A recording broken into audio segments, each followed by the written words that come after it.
40 hektar. Oh, 1 meter, yang daunnya 40 hektar. Oh lah, aku ini sawah apa saluran irigasi Kalian, yo kalian sing klub gitu loh. Oh iya. Nah, jadi orang tua saya mungkin meminta saya lebok yo iki terus ilehku sawah lagi. Paningan sawah sapa saya arep rumah. Nek kowe arep dadi romo, gue terus aku sing rumah sopo. Nah, itu kan menjadi keresahan saya, brother. Saya mencintai orang tua saya menghormati orang tua saya, tapi saya mengkhianati iman saya untuk menjadi romo. Nah, itu menurut pandangan brother bagaimana? Ya, ini dua keresahan yang berbeda ini ya. Siji duniawi, satu rohani. Ya ketara nek iki duniawi. Duniawi ora kene-kene wis duniawi wae. Iya. Tapi satu-satu ya. Nanti kalau lupa saya diingetin lagi pertanyaannya apa. Siap. Nah, mengenai keresahan yang pertama, Sabtu Minggu ke gereja atau berkegiatan yang lain begitu ya. Berkegiatan yang lain dengan pacar atau arisan atau apa yang begitu, ngeboti yang mana? Kalau saya ngeboti dua-duanya. Mau belah diri mau ora? Ngene iki. Amoba. Iya. Maksudnya ngeboti dua-duanya itu bisa dijalani semua. Sebenarnya kalau misal Sabtu Minggu di Kleco ini misalnya berapa kali untuk misal seminggu? Sabtu aja berapa kali Bapak Ibu? Satu, minggunya 3, total 4. Masa dari 4 kesempatan itu hangout terus pas ngepasi jam bisa. Tapi kan kalau bika angkringan, brother. Berarti ini kan lesono prei pengen nek Senen tok ya. Ini kuyak terus tuh. Iya. Awak tidak menjawab iki mau.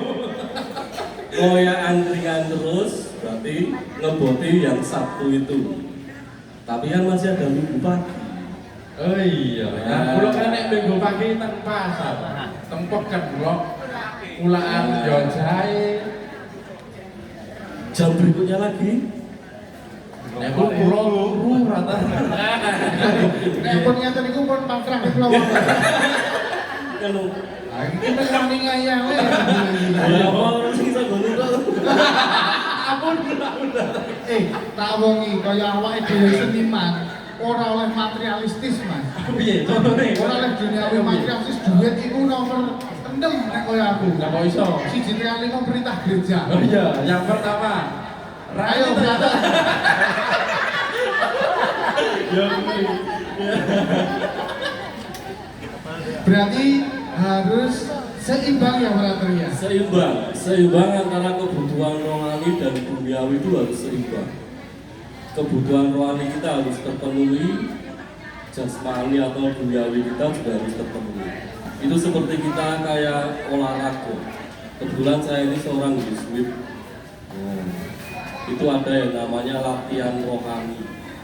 Latihan rohani itu seperti kalau dalam hal jasmani itu olahraga. Olahraga itu berarti yang diolah tubuh kita supaya sehat. Itu kebutuhan dunia. Tapi ada juga olah rohani, latihan rohani berarti yang diolah kerohanian kita. Perlu suatu keseimbangan. Kalau salah satunya terlalu itu akan terlihat aneh. Kita tidak bisa tampaknya kerohanian kita sangat suci, sangat tinggi.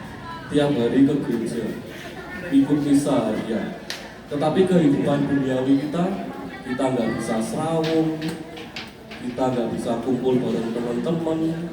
Kalau kumpul rasanya aneh, nah itu mencerminkan apakah sungguh-sungguh kita memiliki relasi yang baik dengan Tuhan. Karena kalau relasi kita sungguh-sungguh baik dengan Tuhan, itu maka relasi kita dengan sesama kita juga sama baiknya. Nah, itu mencerminkan seperti itu. Itu pasti ada suatu keseimbangan yang lurus ke atas dan juga menyamping. Nah, seperti salib kita itu. Salib kita itu ada yang dari atas ke bawah, mencerminkan hubungan kita dengan Allah. Dari kiri ke kanan, mencerminkan hubungan kita dengan sesama juga. kudu sih. Berarti sesuk aku tak le blonjo tak ngalahi rong lawak minggu. Bojomu kok blonjo. Lah bojoku kok ora gereja. Ngeles meneh ya aku ya. Sorry bos. Rong di bojo kok. Tenang nanti kamu mulia dhisik nanti kamu. Ora ono. Itu kalau dari Mas Loren Brother, kalau dari saya tadi Tadi itu anak tunggal mau masuk seminari, tapi masalahnya Bondone oke Romo Prater. bondone oke. Nah, ini orang tua orang tuanya ngebolehin enggak? Enggak ngebolehin. tidak tapi secara tidak langsung. Nah, tidak tapi secara tidak langsung. Kadang-kadang saya tuh sering dengar ya dari para orang tua mendoakan doa panggilan, berdoa supaya ada banyak panggilan Romo, Bruder, Suster, tapi ojo anakku. Kadang-kadang doa mereka seperti itu. Nah, itu karena mereka memang ngebot. Nah, lalu kadang-kadang yang jadi pikiran itu adalah anaknya, karena dari anaknya itu ada keinginan. Nah, itu memang perlu pertama-tama kita harus merenungkan dulu. Kita maksudnya pribadi itu, orang itu yang punya keinginan untuk jadi biarawan. Harus direnung-renungkan apakah ini sungguh-sungguh panggilanku atau bukan. Gitu ya. Apakah ini sungguh-sungguh atau bukan? Maksudnya itu bukan pelarian. Pertama-tama itu bukan pelarian. Entah itu pelarian dari rumah, bosan dengan situasi keluarga yang seperti itu, entah keluarganya berkecukupan atau berkekurangan, itu bisa saja menjadi sarana pelarian. Atau putus cinta. Nah, orang putus cinta lalu mencoba masuk seminari, itu sudah pelarian. Kalau dasarnya adalah pelarian, tidak akan kuat. Karena pikirannya pertama-tama tidak murni. Gitu. Nah, apakah pertama-tama dicek dulu sungguh-sungguh murni atau enggak? Gitu. Kemudian kalau misalnya kalau kepikiran orang tuanya bagaimana, kebetulan ini kayak kisah saya ya. Maksudnya bukan orang tua saya yang melarang gitu ya. Tapi ini maksudnya ketika kita kepikiran mengenai orang tua yang ada di rumah. Karena kebetulan orang tua saya hanya tinggal bapak saya. Lalu ketika saya menyampaikan keinginan saya untuk jadi seorang Romo, saya lega. Karena jawaban bapak saya itu adalah direnungkan dulu. Direnungkan dulu. Kalau setelah sudah direnungkan, jawabanmu apapun jawabanmu, Bapak tidak akan melarang dan tidak akan mendorong. Nah, ini menjadi kelegaan bagi saya, karena saya merasa bebas. Saya tidak ada orang yang mendorong saya tidak ada orang yang menghalangi saya. Ini keinginan dari saya sendiri. Gitu. Lalu ternyata dalam perjalanan waktu, bapak saya tinggal seorang diri, sudah tidak ada ibu, sudah sepuh, sekarang usianya 75 tahun, dan waktu itu pernah jatuh sakit sampai outnow. Lalu saya harus bagaimana? Apakah saya harus izin pulang atau bagaimana? Dan ternyata Allah itu memelihara keluarga saya. Saya merefleksikannya seperti itu. Karena ternyata bapak saya sudah ada yang merawat dari rumah, dijemput pakai ambulan, lalu dibawa ke rumah sakit, opnam setiap hari dikunjungi, hampir setiap jam dicek. Menurut saya, orang tua saya, bapak saya mendapatkan fasilitas seperti itu karena saya seorang frater. Kalau saya bukan, karena ini di rumah sakit Palang Biru, rumahnya para suster ADN. Karena saya seorang frater, lalu suster-suster itu langsung seperti itu. Coba kalau saya mungkin orang-orang biasa dengan ekonomi yang secukupnya gitu ya. Bukan ya Allah, bukan dalam makhluk kita. Aku. Seperti itu. Nah, itu ketika kita kepikiran dengan orang tua. Lalu mengenai harta, tadi hartanya sangat banyak, panjang, gitu ya, ternyata irigasi. Nah, ada banyak kisah Santo Santa yang ternyata orang kaya lalu merelakan dirinya untuk mengabdi Tuhan. Fransiskus Assisi misalnya, kayanya nggak tahu panjangnya mungkin lebih panjang dari mereka. Itu juga CEO kata. CEO Brazil juga, drama Itali kalau itu Assisi. Nah, lalu dengan kayaknya dia merelakan diri untuk memberikan keseluruhan hartanya. Saya pikir saya juga mungkin hampir seperti itu kisahnya, karena saya ini bukan dari seminari. Nah, ini bocoran juga. Saya bukan dari seminari. Saya dari SMA biasa. SMA biasa, kemudian lanjut kuliah di Jogja, kemudian bekerja di Jakarta beberapa tahun. Nah, itu kan bekerja di Jakarta beberapa tahun, udah ada perintilan itu loh. Nah, baru kemudian saya masuk ke Serikat Yesus. Oh, oke. Kalau begitu, mungkin ini berapa? Ini kan tepat 14 Februari ditempatkan sebagai hari Valentine Day. Hari kasih Kasih sayang. kasih saya. Ya, cinta atau kasih sayang, definisi cinta atau kasih sayang menurut Frater itu seperti apa? Cinta itu menurut saya ketika saya ingin membahagiakan. Nah, kalau saya mencintai diri saya, berarti saya ingin membahagiakan diri saya. Ketika saya mencintai seseorang, ya saya ingin membahagiakan orang yang saya cintai itu. Oke, luar biasa. Tepuk tangan dulu untuk Frater PKR. Dan Bapak Ibu dan juga teman-teman, kalau ada pertanyaan kami silakan untuk bertanya apa saja dengan tema cinta menguji iman. Atau ada keresahan Oh, apa iya. yang Nah, ini konteksnya cinta menguji. Tapi tadi di belakang sudah diberi. apa ini? Jangan keresahan ekonomi. Iya. Ya, gitu. Solusinya pikir sendiri.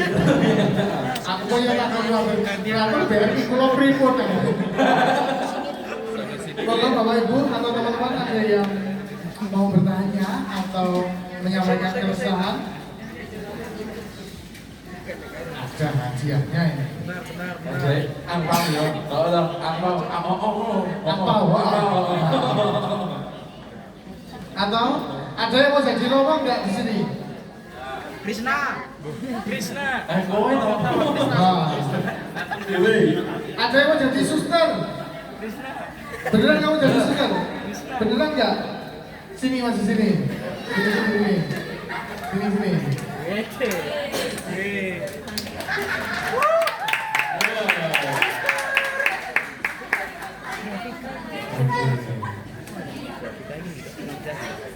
Oke. Namanya siapa? Christine. Kamu beneran pengen jadi suster? Beneran? Nanti kamu minta restu sama Frater. Setelah minta restu, tak kasih hadiah langsung. Sana. Minta restu. Frater aku jadi suster. Aku doakan ya, biar jadi suster gitu. Iya. Ini di luar skenario ini itu.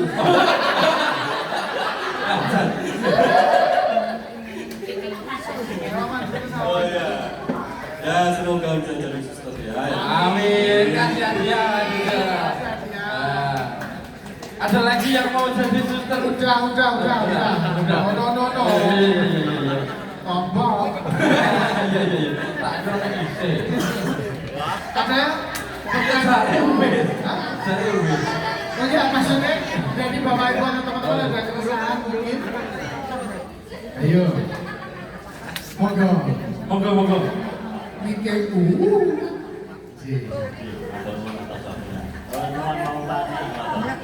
Ini memang sudah beberapa bulan yang lalu ada teman yang menceritakan keluh kesahnya. Jadi memang hampir mirip seperti tema yang disampaikan si tadi yang terkait iman dan cinta nih.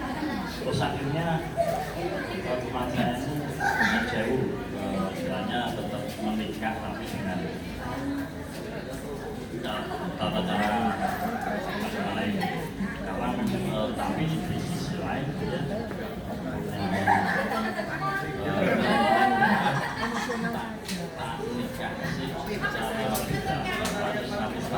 waktu saya mau atau lagi kalau seperti itu menurut Pater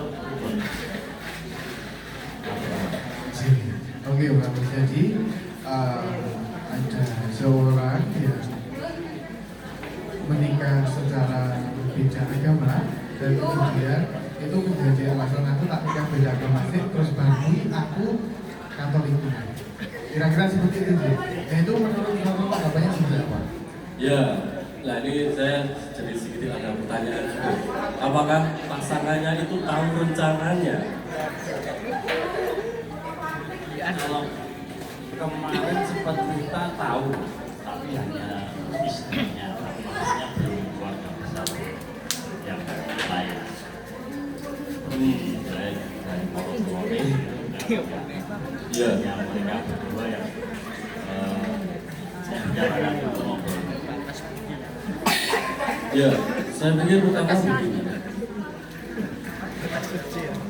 Ketika pasangannya itu sudah tahu sudah rencana calonnya itu seperti itu, lalu saya malah bertanya-tanya kenapa itu dilanjutkan ke pernikahan secara dengan acara agama lain itu. Padahal sebetulnya pasangan itu sudah mau untuk menikah secara Katolik, gitu kan ya. Tapi mungkin hanya karena ada permasalahan dalam keluarga besarnya itu yang tidak bisa menerima. Tetapi begini, ketika itu terjadi, yang pertama-tama harus disadari adalah ketika kita sudah mau menikah, kok kita sih? Wah, ampun banget. Pulau Mawar. Deg-degan dari aku Masa balik kamarnya gara-gara wak dewi. Nah, ketika ada pasangan yang mau menikah, saya pikir kalau itu akan disetujui, disahkan oleh negara, pasti akan dinyatakan bahwa orang itu sudah dewasa. Kalau orang itu sudah dewasa, berarti orang itu sudah boleh menentukan pilihannya sendiri. Seperti itu. Nah, karena ada permasalahan keluarga tadi itu, keluarga besar. Nah, sebaiknya ya, bukan sebaiknya, tapi yang ada di pikiran saya adalah karena punya kewenangan itu tadi, bahwa dia sudah dewasa, sudah bisa menentukan pilihannya sendiri. Ya memang seharusnya sebaiknya kalau memang ternyata ada rencana untuk kembali lagi menikah secara Katolik, ya mungkin lebih baik bahwa sejak dari awal itu menikah secara Katolik. Seperti itu. Tapi kan ini sudah terjadi. Nah, sudah terjadi. Nah, sekarang lalu apakah kalau itu sudah terjadi lalu nanti ketika akan menikah lagi secara Katolik, apakah keluarga besarnya juga akan menerima lagi? Nah, itu kan jadi permasalahan yang sebenarnya akan diulang-ulang terus. Ya kan, akan diulang-ulang terus. Jadi saya pikir dari awal tadi itu sudah diputuskan ingin menikah secara agama. Seperti itu. Lalu ya sudah tinggal diyakini bagaimana menjalaninya. Memang hubungan dalam keluarga besar itu penting juga bagaimana kita menjalaninya. Tetapi kalau misalnya dalam keluarga inti, saya pikir lebih baik bagaimana orang itu bisa terus menjadi hubungan yang baik. Apakah saat ini kondisinya tetap baik atau tidak? Jadi saya mencoba membuka rahasia yang lain dalam diri saya, dalam keluarga saya. Tadi sudah ya, saya sudah bukan berasal dari seminari. Nah, rahasia yang kedua adalah kakak saya itu juga sudah beralih ke agama yang lain. Nah, waktu itu situasinya sangat kacau.